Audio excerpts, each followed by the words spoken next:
Cristian Fabbri, in questi giorni si parla molto dell'abbassamento dei prezzi energetici, quale scenario si prospetta per i prossimi mesi? Beh, innanzitutto è una bella notizia, perché negli mesi scorsi abbiamo parlato tanto di crescita dei prezzi. Per ragionare di quale può essere il futuro bisogna capire le cause di questo abbassamento dei prezzi. La causa principale è che i consumi si sono ridotti perché siamo stati bravi come italiani a consumare meno a parità di temperatura, perché il clima è stato più mite di quello che è un inverno normale, quindi questo ha portato a minori consumi.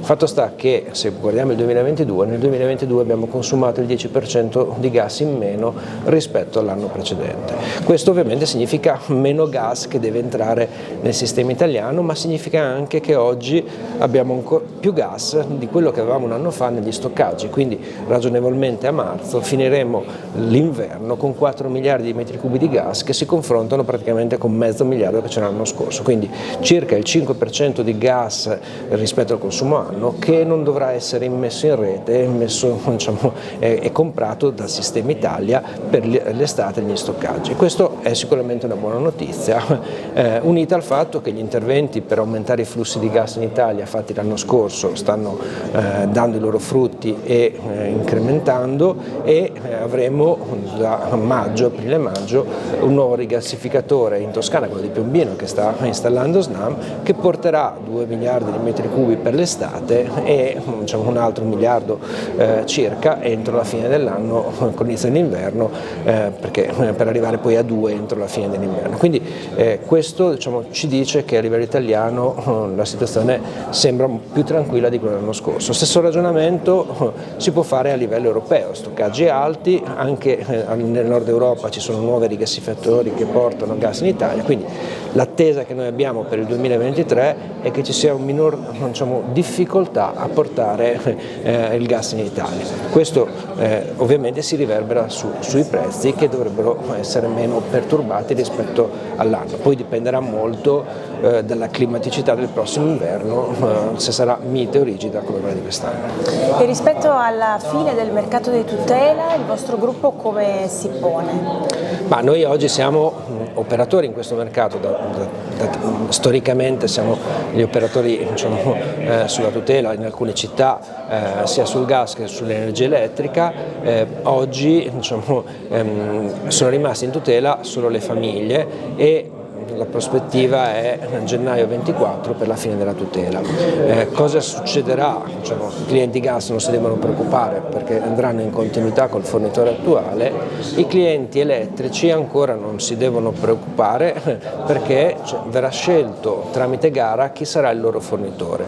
Noi abbiamo già partecipato a 2 edizioni precedenti di queste gare che riguardavano le piccole aziende elettriche, e in entrambe le gare abbiamo vinto dei lotti, perché le nostre offerte sono state particolarmente convenienti, e questo ci dà un po' anche il nostro pensiero per il futuro. Noi continueremo e lavoreremo prevalentemente su questi territori per cercare di continuare a essere i fornitori del territorio per i clienti esistenti in tutela elettrica, ma anche per nuovi clienti che provengono da altri operatori che fanno questa attività. Quindi la nostra strategia è quella di portare anche su questi clienti le iniziative che stiamo facendo sul mercato libero, che sono finalizzate a cercare di contenere al massimo questi incrementi di prezzi, che però non possono essere sterilizzati visto che derivano dal mercato all'ingrosso, ma anche di aiutare i clienti a ridurre i consumi e ridurre l'impatto ambientale, e quindi risparmi e contributo alla decarbonizzazione dei propri consumi.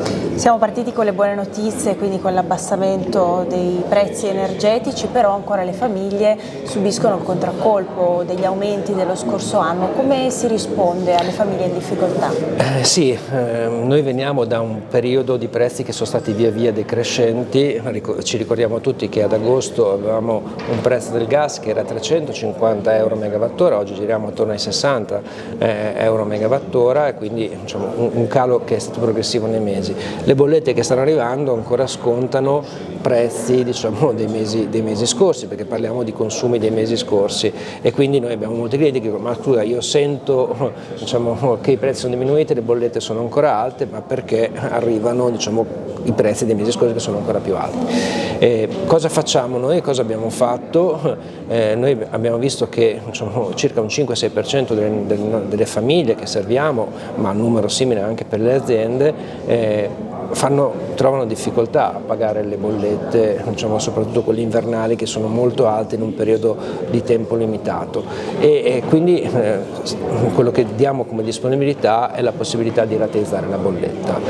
Normalmente lo facciamo in 3 rate, sono possibili soluzioni diverse, abbiamo allungato le rate in situazioni molto particolari, abbiamo dei protocolli sul territorio coi comuni per tutelare quella fascia più debole della popolazione, che è seguita anche dagli assistenti sociali, quindi è una rete di supporto che ovviamente non può azzerare le bollette, ma che aiuta nel pagamento. Devo dire che questa iniziativa che noi abbiamo fatto, quindi una scelta aziendale, unite all'iniziativa del governo, qui do un messaggio importante rispetto a questa iniziativa, che è quella del bonus sociale.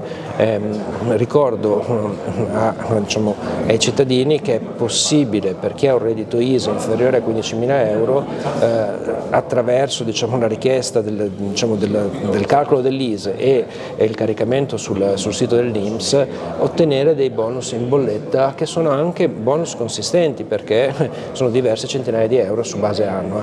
Questo aiuta a ridurre l'entità della bolletta. Se comunque c'è difficoltà, e comunque per tutti i clienti è possibile rateizzarla, il combinato disposto di queste 2 iniziative ha creato questa rete di protezione, per cui alla fine non abbiamo visto nel 2022 più clienti in difficoltà che non riuscivano proprio a pagare le bollette rispetto all'anno precedente. Quindi è chiaro che i costi sono stati più alti, ma quantomeno il servizio è stato garantito, e insieme siamo riusciti a dare continuità e evitare questi disagi.